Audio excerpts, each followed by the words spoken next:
Many people don't know this, but Zionists were in bed with Hitler. Why? Because they had their eye on Palestine. They wanted to use the Jewish suffering as a way of obtaining Palestine. Because of Zionism, ladies and gentlemen, the world is in the state that it's in today. People don't want to admit it. But Muslims, Jews, and Christians, we can live in coexistence. We've done it before. But the only time we did it is when Zionism was not around. Once Zionism became a thing, once Theodore Herzl was able to convince the Rothschild to pretty much create Zionism and create, a Jewish land, this is when the chaos began. Isn't it crazy how World War II started? Well, you can also make the argument that World War I was also, a stepping block in all of these things. You can make that argument. But again, it all goes back to people who do not believe in a God. Rather, who do they believe in? This is their God right here. Christians, this is not your God. Muslim, this is not your God. They have misinterpreted the scripture so much, I don't know anymore. To be quite honest, I really don't. They're saying that, God, they're chosen by God.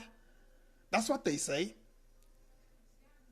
I don't know a God that's gonna, favor one specific race over the other. I don't know of any God like that. I don't know of any God who's gonna go ahead and allow the killing of innocent people. I don't know of any God who's gonna turn a blind eye to a genocide that's going on right now in Gaza. Hence why it makes me believe that, do you really believe in the God of Moses and Abraham and Jesus? Do you believe in that God? Or is this your God right here? Because you can make the argument that this is it. With the amount of children that you've killed, Baal is a really big fan of child sacrifice.